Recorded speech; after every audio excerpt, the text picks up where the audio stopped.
به نام خدا. درود بر شما دوستان عزیز.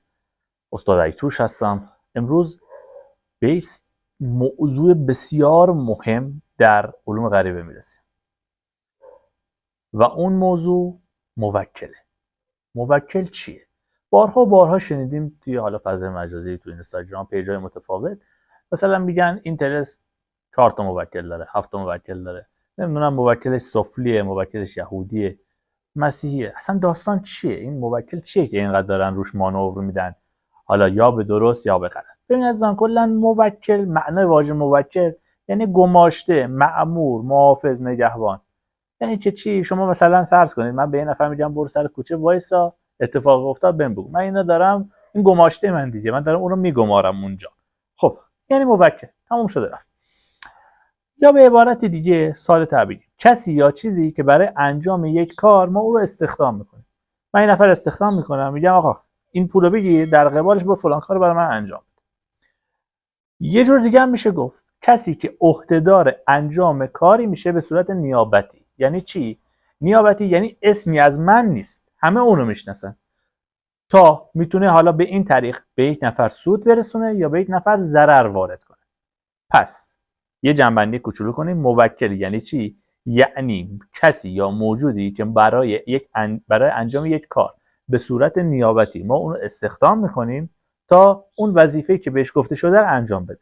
چرا نیابتی؟ چون قرار اسمی از ما نباشه. خب طبیعتا همون جور که میدونید این جهان داد و ستده. اینجوری نیست که ما از یک نفر درخواست انجام یک کاری رو بکنیم و اون در قبالش چیزی نخواد. خب اصلا چرا موکل اصلا لفظش افتاده وسط؟ چرا اومده رو کار؟ ببین عزیزان، خیلی از کارهایی که تو این جهان هست ما نمیتونیم انجام بدیم. اگه ویدیوهای قبلی رو نگاه کرده باشید گفتیم مثلا مسائل هست که از کنترل ما خارجه، ولی اون موجوداتی که در جهان ماورایی زندگی میکنن میتونن تو این اتفاقات دخیل باشن و باعث کم و زیاد و روی دادن یک سری اتفاقات بشن یا مانع از روی دادن یک سری اتفاقات دیگه.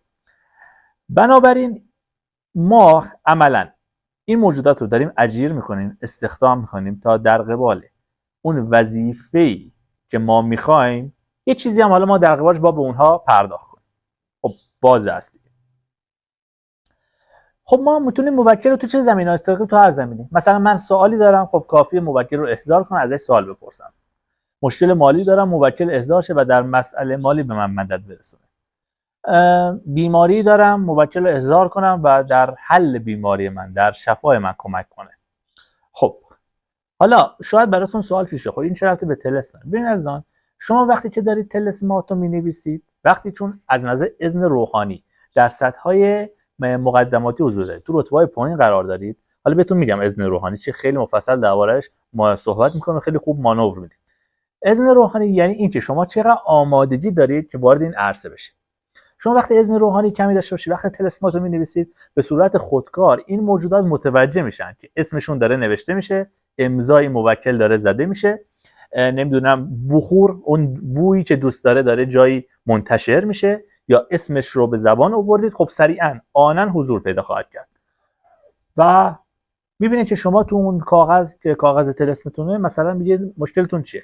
ثروت میخواین ابطال سرس مثلا رخ بده، نمیدونم روابط اجتماعی شما بهبود پیدا کنه، مشکلات عاطفیتون حل شه، حالا هر چیزی که هست. پس در اصل یک بار دیگه برگردیم به ویدیوهای قبل، گفتیم طلسم پل ارتباطی ما با جهان ماوراییه. عملا اینجا که حالا اطلاعاتون بیشتر شده میگیم طلسم پلیه که ارتباط ایجاد میکنه بین ما و موکلین که برای ما یک کاری رو انجام بده. خب گفتیم جهان داد و ستد، طبیعتاً شما در قبال کاری که میکنید یه خواسته هم دارید. خب اونا هم همینه دیگه، یه کاری برای شما انجام میدن و خواسته هم از شما داره. حالا بعضی طلسمات به جای یک موکل چندین موکل داره که بهش میگیم موکلین. حالا به فرقی نداره توی اصل قضیه، به هر حال در قبال کاری که برای شما انجام خواهند داد اونا خواسته هایی داره.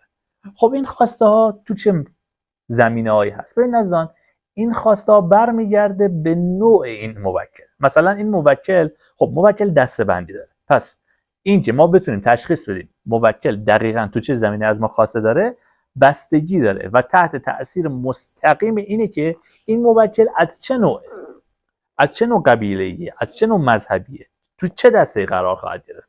اینها تأثیر مستقیم داره که این موکل از ما یا موکلین از ما چی میخواد. خب پس بیایم موکل رو دسته‌بندی کنیم. ببین عزیزان، به صورت کلی موکلین به دو دسته تقسیم میشن: ملائک یا همون فرشتگان و دوم اجنه. دسته سومی هم وجود داره، من الان نامش رو نمیبرم. در آینده اطلاعاتمون که قوی شد، یه خورده بیس ذهنی شما که شکل گرفت، بهتون میگم اون دسته سوم دقیقاً چه موجوداتی هست. اما به صورت کلی موکلین به دو دسته تقسیم میشن: ملائک و اجنه. خب ملائک ببین عزیزان عقل محضن، عقل محض تموم. ولی اجنه اینجوری نیستن. همونجور که تو آیه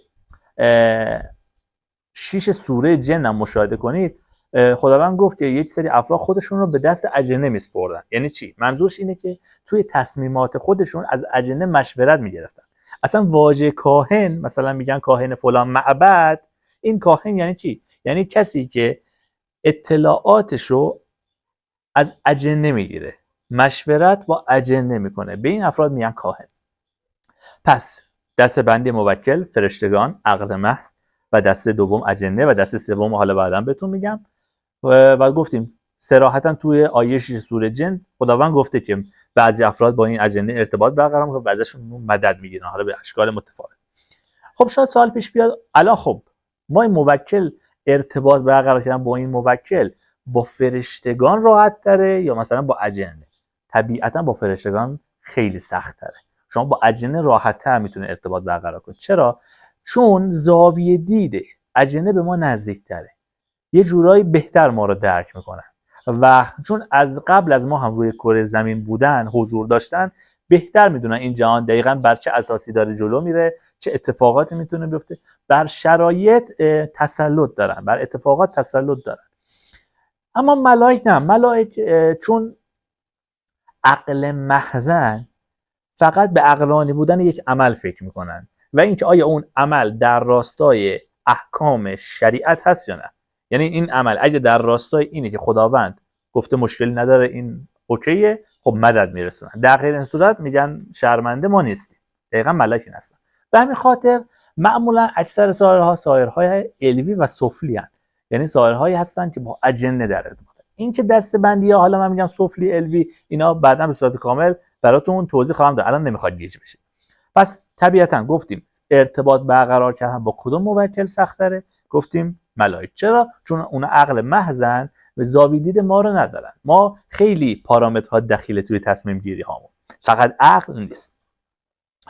خب گفتم که این دسته‌بندی. حالا گفتم موکل در قبال کاری که برای شما انجام میده خواسته‌ای داره.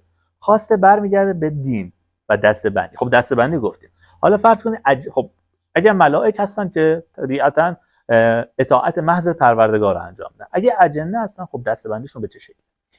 خب من دسته‌بندی خدمتتون عرض می‌کنم. ما اجنه مسلمان داریم، کافر داریم، یهودی داریم، مسیحی داریم. اینها اکثریت اجنه رو تشکیل میدن.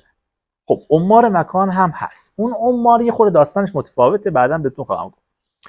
خب بذار یه خورده بررسی کنیم. ما گفتیم مسلمان. ببین عزیزان، منظور از مسلمان یعنی جن شیعه است. ما جن سنی نداریم. یعنی یا ولایت امیرالمؤمنین رو قبول داره، یا ولایت امیرالمؤمنین رو قبول داره، یا اصلا مسلمان نیست. پس اگه میگیم جن مسلمان یعنی جن شیعه. مورد بعدی درباره موکلین مسیحی است. خب طبیعتا اونا حضرت عیسی مسیح رو قبول دارن و دینشون مسیحیته. درباره اجنه کافر، اونا خداوند و قدرت مطلق رو شیطان یا ابلیس میدونن. به همین خاطر ما بهشون میگیم کافر، یا اصطلاحاً میگیم سفلی یا مربوط به عالم سفلا. و یهودی هم خب مشخصاً بر اساس قوانین و گفته‌های شریعت خودشون یعنی تورات عمل میکنن. البته به صورت کلی من خدمتتون عرض کنم به تجربه، موکلین یهودی، اجنه یهودی هم کافرن. یعنی اونا هم در ظاهر اما در باطن شیطان رو میپرستن. شما در ظاهر میدید یهودی، در باطن اونا هم خدای خود و مطلق و قدرت مطلق رو ابلیس میدونن. و طبیعتا در آینده خواهید دید اکثر طلسماتی که در راستای فساد هست موکلینش یهودی یا کافر هستن. خب اینا دسته‌بندی های دیگه هم دارن. یه سری از اجنه روی زمین زندگی میکنن، یه سری زیر زمین، یه سری طیارن پرواز میکنن مثل حضرت مطارش، یه سری هم در قل و زنجیر هستن. حالا این هایی که در قل و زنجیرن، یه سری هاشون مربوط به قبل از آمدن حضرت آدم به روی زمینه توسط ملائک قل و زنجیر شدن، یک سریشون در زمان حضرت سلیمان ابن داوود قل و زنجیر شدن و در زندان هستن و در حبس هستن، و یک سری هم در زمان هاروت و ماروت و همچنین خود هاروت و ماروت. درباره هاروت و ماروت به صورت مفصل آینده صحبت خواهم کرد. صحبت‌های متفاوت و متناقضی وجود داره. یک سری میگن که هاروت و ماروت متاسفانه دست به فساد روی زمین زدن و خداوند بهشون گفت یا میتونم جون شما رو بگیرم و تا ابد در جهنم قرارتون بدم، یا تا روز قیامت در زندانی در روی کره زمین شما رو حبس کنم. و طبیعتا هاروت و ماروت تصمیم گرفتن که در زندان قرار بگیرن. اما این روایت هایی که در دین های متفاوت و توسط ساحرین متفاوت گفته شده که من بعداً به صورت مفصل صحبت خواهم کرد دربارش. اما در دین ما در قرآن اومده که نه، هاروت و ماروت هیچ وقت دستشون به سحر و جادو آلوده نشد و هیچ وقت هم خطا نکردن و هیچ وقت از فرمان خداوند سرپیچی نکردن. پس عزیزان، موکل بسیار مهمه. مختصر، موکل یعنی فرد یا موجودی که برای انجام کاری ما اون رو استخدام میکنیم. خب طبیعتا اون در قبالش چیزی از ما میخواد. جهان داد و ستده. و اینکه چی میخواد دقیقاً بستگی داره به نوع دینشون و دسته‌بندیشون که در کلیپ های آینده، در ویدیوهای آینده به صورت مفصل صحبت میکنم که چی میخوان در قبال اجابت طلسمات شما. ممنون که ما رو همراهی میکنید. یا علی.